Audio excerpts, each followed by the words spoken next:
브레인은 누구나 다 아시는 뇌를 뜻하는 거고요. 아우프바우는 독일어의 구축하다 뭐 그런 뜻인데요. 바우가 원래 짓다거든요. 거기에 이제 아우프는 위로 그런 뜻이에요. 그러니까 계속해서 점점 구축이 되는 그런 뜻입니다. 그러니까 결국 우리 뇌를 활성화시킨다. 뭐 그런 뜻이 되겠습니다.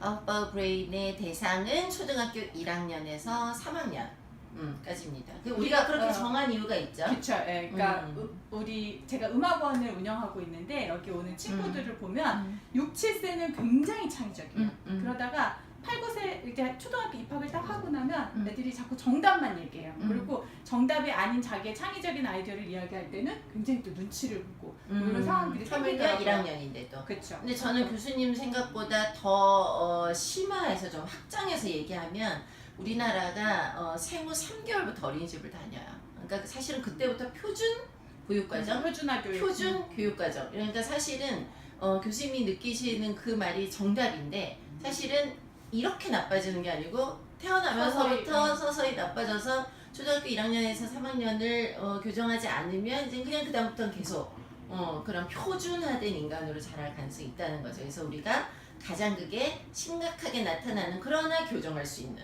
초등학교 1학년에서 3학년을 잡은 거죠. 맞죠? 네. 네. 구성과 진행을 아마 같이 말씀드릴 것 같은데 일단 우리는 우리한테 와서 커리큘럼이 무엇입니까? 라고 물어보면 사실은 한마디로 대답할 수 있는 게 없어요. 그걸 두지 않으려고 해요. 왜냐하면 우리는 아이가 오면 아이를 먼저 굉장히 심도 있게 검사하죠. 어떤 검사들이 있냐면 지능 검사하고 또 유형 검사하고 또 교수님이 하시는 인터뷰가 주로 어떤 것들이죠? 뭘 물어보는 아니 여기서 코드 필요 없어. 북극곰 얘기. 예를 들어서 저희가 아이들하고 우리가 이때까지 가지고 있고 알고 있는 검사는 그건 역시 미안한 얘기지만 표준화된 검사예요. 지능화 검사, 지능 검사, 진로 유형 검사. 그래서 검사지 애들이 체크하게 돼 있는데 이걸로는 1학년에서 3학년 아이들을 아주 풍성하게 이해하기 어려워요. 그래서 우리가 인터뷰를 하잖아요, 교수님. 인터뷰할 때 일단 이제 저는 이미지를 좀 보여줄 거예요. 그 이미지는 표정이나 상황으로 봤을 때 굉장히 다양한 이야기가 가능한 이미지들을 골라서 그 이미지를 보여줬을 때 우리 친구들이 어떤 이야기를 하는지 굉장히 개별적인 차이가 나타나죠. 그쵸. 그러니까 본인이 경험한 거에 대한 이야기도 나타나고 혹은 간혹은 가정 환경이 막 이야기가 되기도 하고 혹은 자기 심리적인 그런 상태 뭐 그래서 예를 들면 뭐 그냥 고개를 숙이고 있는데 얘는 걱정이 많아요 이런 식의 표현을 한다든지 그러니까 아이들이 본인의 상태를 굉장히 구체적으로 설명해 줄 수 있는 그런 제공을 하는 거죠. 오케이. 그래서 우리가 검사하는 이유는 이 아이의 차별적인 출발점을 정하기 위한 거예요. 오케이. 1단계 출발점을 정했어요. 그 다음에 저희는 raw material, 아주 정해지지 않은 원재료들을 제공해요. 왜냐하면 저희가 어떤 커리큘럼이 책자로 구성되어 있는 걸 주는 순간 얘네는 그냥 그대로 따라오게 돼 있는 거고요. 우리는 아이들이 어떻게 발현할지 모르기 때문에 일단 가능성 있는 모든 재료들을 제공하고 걔네들이 무엇을 짓고 거기에서 어떻게 발현되는지를 따라서 교수님이나 저나 또 박사급들의 어떤 연구원들이 옆에서 자극을 주는 걸로 구성이 되어 있고요. 사실은 저희는 이거 설명하기가 사실 어머니들한테 제일 어려워. 왜냐하면 어머니들은 오시면 뭐 배울 거예요? 매뉴얼 주세요, 커리큘럼 주세요, 몇 주 코스로 어떻게 진행돼요. 저희가 아주 정직하게 말할 수 있잖아요. 정직하게 말하는 것은 저희도 몰라요. 왜? 아이들이 아직 오지 않았으니까. 아이들이 오면 그 아이들을 검사하고 거기에 따라서 저희가 그 아이만의 only 독특한 커리큘럼을 만드는 거죠. 그러니까 엄마가 그렇게 질문하는 이유도 기존에 있는 창의력을 키워준다는 기관에서 그런 것들을 제공했기 때문일 거라고 생각해요. 근데 결국 엄마도 선생님도 아무도 창의적이지 않으면서 창의적인 아이를 키우겠다고 생각했던 거죠. 인정해야죠. 우리 바우하우스라고 아마 들어보셨을 텐데요. 대부분 이제 건축이나 디자인 쪽에서 많이 활용하는 그런 커리큘럼으로 생각하시는데 연구를 해보니까 바우하우스가 세계 최초의 창조학교? 세계 최초의 창조학교? 뭐 이런 개념이었더라고요. 그래서 거기서 사용했던 그 초기 그 커리큘럼을 한번 도입을 해봤어요. 거기서 이야기하는 것들은 여러 가지 재료, 지금 뭐 예를 들면 나무, 돌, 뭐 금속, 유리, 패브릭, 뭐 심지어는 색, 톤 이런 것도 들어있어요. 그래서 이런 것들을 아이들이 다루면서 어떤 생각들을 하는지 그 재료를 가지고 할 수 있는 것들이 뭔지를 스스로 찾아내게 하는 것, 그런 과정도 저희 포함을 시켜보려고요. 굉장히 좋은 질문이신데요. 아까 김소영 교수님도 말씀하셨지만 아이들이 표준화된 걸로 가고 있기 때문에 사실은 저희는 신랄하게 얘기할 수 있는 게 가장 비효율적인 공부를 하고 있을 수도 있어요. 왜냐하면 나는 이쪽 타입인데 단지 학원에서 이렇게 가르치기 때문에 학교에서 이걸 강조하고 있기 때문에 내가 그거를 억지로 시간을 많이 들여서 공부를 하고 있는 거죠. 근데 저희는 이 바우하우스 커리큘럼에 따라서 너는 이제부터 학습에 관련된 문제 해결은 이렇게 해야 돼. 전략이 확정되면서 걔는 이만큼의 비효율적인 것들을 하지 않고 자기한테 제일 맞는 효율적인 학습 전략으로 앞으로 공부를 할 수 있는 거고요.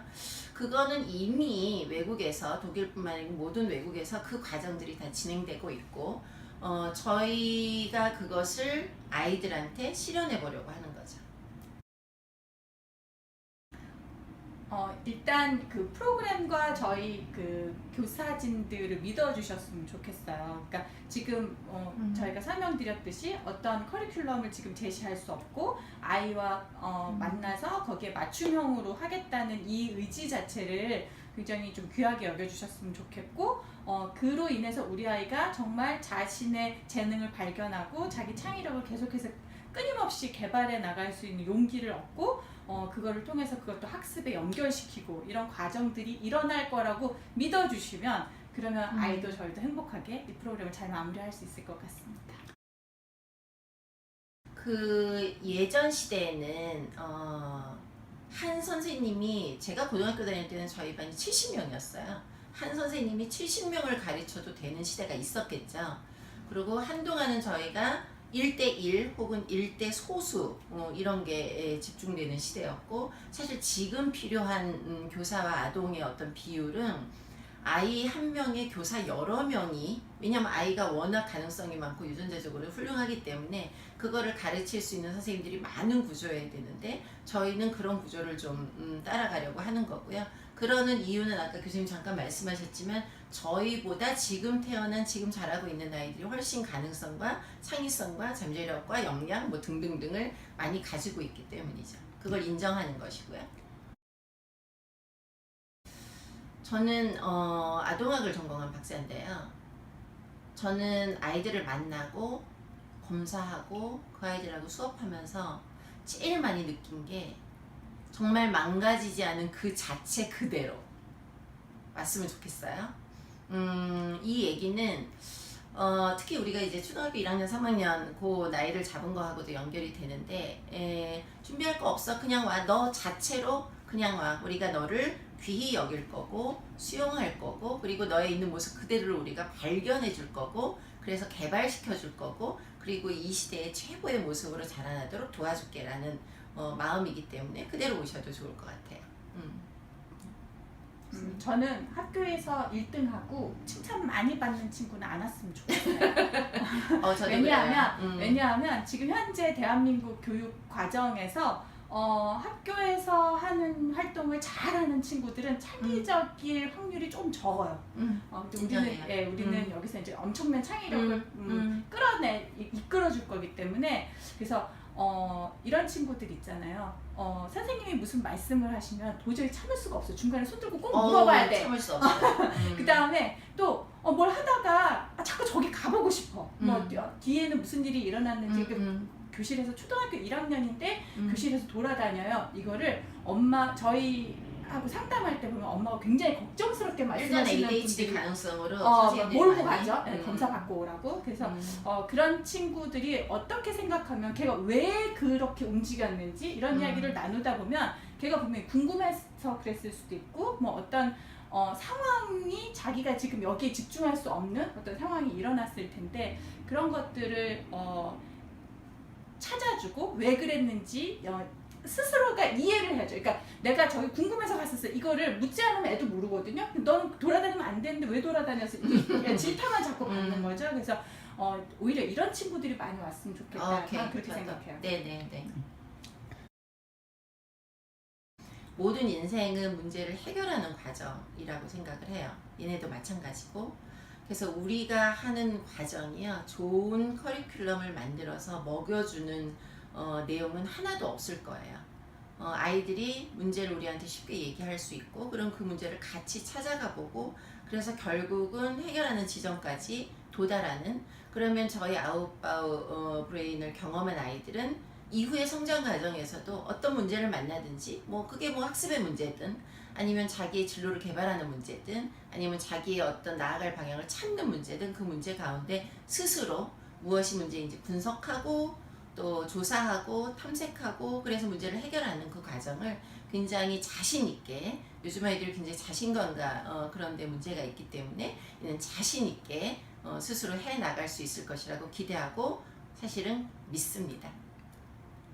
저는 이 시대가 원하는 인재가 어떤 인재인지에 대한 생각을 했는데, 여태까지는 많은 능력을 가진 사람이 성공하는 시대였다면, 지금은 한 가지 능력을 가진 사람이 나와 다른 능력을 가진 사람들과 어떻게 협업을 이뤄서 성취해내느냐, 이런 것도 중요하다고 생각하거든요. 그래서 우리 요 소그룹으로 이루어지는 요 아웃바우 브레인 프로그램을 통해서 내가 갖고 있지 않은 장점을 저 친구가 가지고 있구나, 저런 친구와 같이 이렇게 저 친구의 아이디어를 도입하니까 내가 더 이렇게 발전할 수 있구나, 뭐 이런 경험도 좀 했으면 좋겠어요. 그래서 내 아이 하나가 똑똑하고 훌륭한 아이로 자라는 그런 희망보다는 우리 아이가 가지고 있는 능력을 가지고 더불어서 훌륭한 친구가 되는 그런 프로그램이었으면 좋겠습니다.